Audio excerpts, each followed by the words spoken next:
Hello everyone, welcome back to my YouTube channel. Meghalaya Kumari YouTube channel tule swagatam janaisu. Efale ghorat ako pendelor kam lagi ase. Jihetu video বহুত দিন দিয়া নাই আপোনালোকে গম নাপাবও পাৰে যে কি কাৰণে পেন্ডেল বনোৱা হৈছে। দাদাই বিয়া পাতিলে আৰু হে তাৰে জগৰমৰা আছে। পেন্ডেলৰ কাম লাগি আছে আপোনালোকক পেন্ডেলটো সম্পূৰ্ণ হলে দেখাম আৰু এফালে আকৌ মই বক মেহেন্দি আঁকিবলৈ আহিলো আৰু মেহেন্দি যিমানখিনি জানো সিমান আঁকি দিবলৈ চেষ্টা কৰিছো। ইয়া পেন্ডেল সম্পূৰ্ণ হল আৰু অলপ বাকি আছে আপোনালোকক দিনত পেন্ডেলটো ভালকৈ দেখাম এতিয়া ৰাতি ইমান ভালকৈ দেখাব পৰা নাই আপোনালোকক দিনত সম্পূৰ্ণকৈ দেখাম আৰু এফালে তলত কাৰ্পেট পাৰিবলৈ আছে কাৰ্পেট বিলাক আনি থৈছে কিন্তু এতিয়ালৈকে পৰা হোৱা নাই আৰু এফালে খানা খোৱা জেগাটো ঠিক কৰিছে আপোনালোকক খানা খোৱা জেগাটো দেখাই দিম আৰু এফালে মইও অলপ মেহেন্দি লগাই লিলো কেনেকুৱা লাগিছে কবচোন ইয়াত খানা খোৱা জেগাটো ইয়াত ঠিক কৰিছে এতিয়ালৈকে বেঞ্চ বিলাক দিয়া নাই আজি বৌহেতৰ ঘৰলৈ যাম আজি জগৰমৰা আছে আৰু এফালে বৌক মই মেকআপ কৰি দিছো চুলিখিনি বান্ধি দিছো কেনেকুৱা লাগিছে বৌক কমেন্ট এটা কৰি জনাব আৰু যিমানখিনি জানো মেকআপ কৰি দিছো এফালে খুপাটো বান্ধি হৈ গল বৌক সম্পূৰ্ণ হলে আপোনালোকক দেখাম এয়া আমি বৌৰ ঘৰলৈ বুলি ওলাই আহিলো মই ভিডিঅ' যে কৰি আছো মই পাহৰিয়ে থাকো যেতিয়া মই ঘৰৰ পৰা ওলাই আহিছো তেতিয়াহে মনত পৰিছে যে মই ভিডিঅ' কৰি আছিলো এতিয়া এই ঘৰৰ ওচৰ নামঘৰতে সেৱা লৈ লৈছে দাদা আৰু বৌয়ে ভিডিঅ'টো অলপো স্কিপ নকৰাকৈ চাই থাকিব আপোনালোকক একেবাৰে বৌহেতৰ ঘৰত গৈ দেখাই আছো এয়া দাদা আৰু বৌ নামিব লৈছে এফালে বৌহেতৰ ঘৰো আহি পাই গলোহি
এয়া আহি পাই দাদাক আৰু বৌক ভকতৰ ওচৰত বহাইছে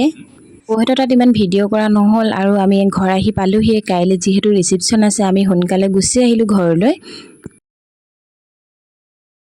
আজি নেক্সট ডে হয় আজি ঘৰৰ ৰিসেপশন আছে আৰু আপোনালোকক দিনত পেন্ডেলটো ভালকৈ দেখাম বুলি কৈছিলো এয়া দেখাই দিছো কেনেকুৱা লাগিছে কমেন্ট এটা কৰি জনাব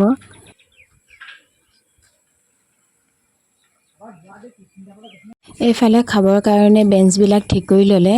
এইফালে আকৌ ভন্টিহতে শাক কাটি আছে আনফালে খানা বনাবৰ কাৰণে ৰেডি কৰিলেই ইয়া মই ৰেডি হলোৱে মেখেলা চাদৰ পিন্ধি কেনেকুৱা লাগিছে মোক কমেন্ট এটা কৰি জনাব আৰু এইফালে দাদা আৰু বৌকো আপোনালোকক দেখাইছো এয়া বৌ কেনেকুৱা লাগিছে আজি কমেন্ট এটা কৰি জনাব আজিও মই মেকআপ কৰি দিছো বৌক আৰু এয়া বৌহেতে চফ দি আছে যিহেতু বিয়া ঘৰলে অলৰেডি মানুহ আহিলেই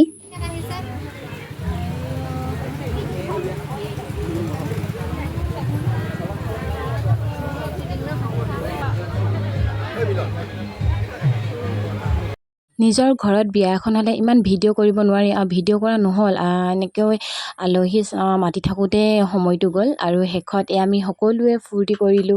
ৰাতি আজিৰ ব্লগটো ইমানেই ঘৰৰ বিয়া এখন হয় সেইবাবে স্মৃতি হিচাপে থাকি যাওক বুলি মই ইউটিউবৰ জৰিয়তে ভিডিঅ'টো সাঁচি ৰাখিলোঁ আৰু আপোনালোকে আজিৰ ভিডিঅ'টো চাই কেনেকুৱা পালে কমেন্ট এটা কৰি জনাব আজিলৈ বাই